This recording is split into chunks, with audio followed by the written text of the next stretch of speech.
పాకిస్తాన్లో champions trophy ఆడడానికి team India Pakistan వెళ్తుందా లేదా గత సంవత్సరం నుంచి మోస్ట్ ట్రెండింగ్ టాపిక్ గా మారింది. ఒకవేళ టీమిండియా పాకిస్తాన్ లో ఛాంపియన్స్ ట్రోఫీ ఆడను అంటే ఏంటి పరిస్థితి?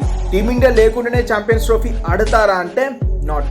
ఎందుకంటే టీమిండియా ఉంటేనే కదా ఐసీసీ గల్లపెట్ట భారీగా నిండేది. మరేమైనా ఛాంపియన్స్ ట్రోఫీ హైబ్రిడ్ మోడల్లో పెడతారా అంటే పాకిస్తాన్ అయితే ససేమిరా అంది.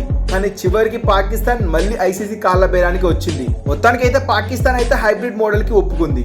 కానీ కొన్ని షరతులు అయితే ఉన్నాయి. దీంతో పాకిస్తాన్ ఏ మాత్రం తగ్గేదే లేదని తెలుస్తుంది. దానికి టీమిండియా ఊరుకుంటుందా?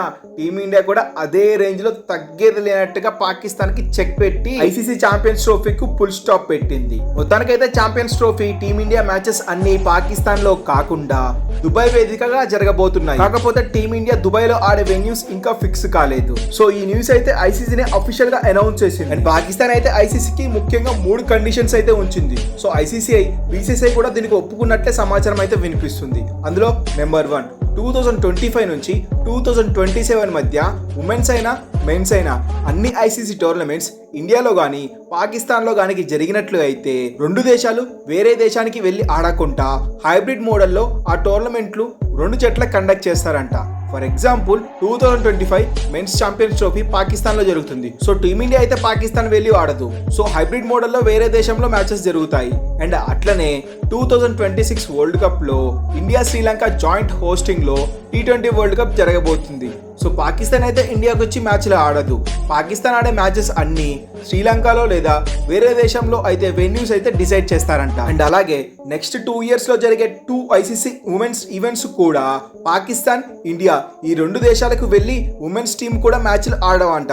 హైబ్రిడ్ మోడల్లోనే ఉమెన్స్ మ్యాచెస్ కూడా జరుగుతాయంట. ఇక నెంబర్ 3, ఇఫ్ ఇండియా ఒకవేళ సెమీస్ ఫైనల్ రీచ్ అవ్వకపోతే సెమీఫైనల్, ఫైనల్ మ్యాచెస్ అన్ని యాజ్ పర్ షెడ్యూల్ పాకిస్తాన్ లాహోర్లోనే మ్యాచెస్ అదే విధంగా జరగాలని ఐసీసీఐ ముందు ప్రపోజల్ ఉంచిందంట.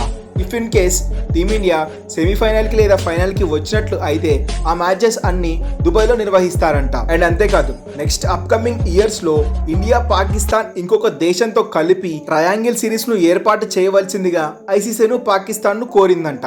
కాకపోతే అది ఇంపాసిబుల్. ట్రయాంగిల్ సిరీస్ అనేవి, బైలెటరల్ సిరీస్ అనేవి 2 దేశాల యొక్క బోర్డుల అంగీకారంతోనే ఆ మ్యాచ్లు అనేవి నిర్వహిస్తారు. ఐసీసీ మాత్రం కేవలం ఐసీసీ టోర్నమెంట్స్ లోనే జోక్యం చేసుకుంటుంది. సో ఈ ట్రయాంగిల్ సిరీస్ వ్యవహారం అయితే నాట్ పాసిబుల్ అని ఐసీసీ ఖచ్చితంగా చెప్పింది. అండ్ ఇంకొక విషయం కూడా ఉంది. ఛాంపియన్స్ ట్రోఫీలో ఇండియా, పాకిస్తాన్ 2 జట్లు ఒకే గ్రూప్ లో ఉండవద్దు అని పాకిస్తాన్ ఐసీసీని కోరింది. దానికి ఇంపాసిబుల్ అని ఐసీసీ చెప్పిందంట. ఎందుకంటే 2 జట్లు ఒకే గ్రూప్ లో ఉంటే కదా బ్రాడ్కాస్ట్ రైట్స్ బద్దలయ్యి ఐసీసీకి డబ్బులు వర్షం కురిచేది. అండ్ పాకిస్తాన్ అయితే ఈ 3 మెయిన్ కండిషన్స్ అయితే ఐసీసీ ముందు ఉంచింది. కాకపోతే ముందుగా ఇస్తానన్న ఎక్స్ట్రా డబ్బులు ఈసారి పాకిస్తాన్కు ఐసీసీ ఇయ్యదని ఖరాఖండిగా చెప్పేసింది. సో కండిషన్స్ అయితే అప్లికబుల్ అవుతున్నాయి కాబట్టి పాకిస్తాన్కి ఎక్స్ట్రా డబ్బులు అయితే రావు ఐసీసీ నుంచి. సో ఫైనల్లీ టీమిండియా పంతానికి పాకిస్తాన్ బోర్డు అయితే తలదించిందనే చెప్పాలి. అండ్ అట్లనే తామేమి తక్కువ కాదని ఇండియాకి రావని తెగేసి చెప్పింది పాకిస్తాన్. సో మొత్తానికైతే ఇండియా వేదికలు దుబాయ్లో ఏ వెన్యూలో పెడతారో అన్నదే వెన్యూ వెల్లడించాల్సి ఉంది. సో ఇలాంటి మరిన్ని ఇంట్రెస్టింగ్ క్రికెట్ అప్డేట్స్ కోసం మన క్రికెట్ రిలీజియన్ ఛానల్ను సబ్స్క్రైబ్ చేయడం మాత్రం మర్చిపోకండి. అండ్ ఈ వీడియో మీకు నచ్చినట్లయితే ఒక లైక్ చేయండి.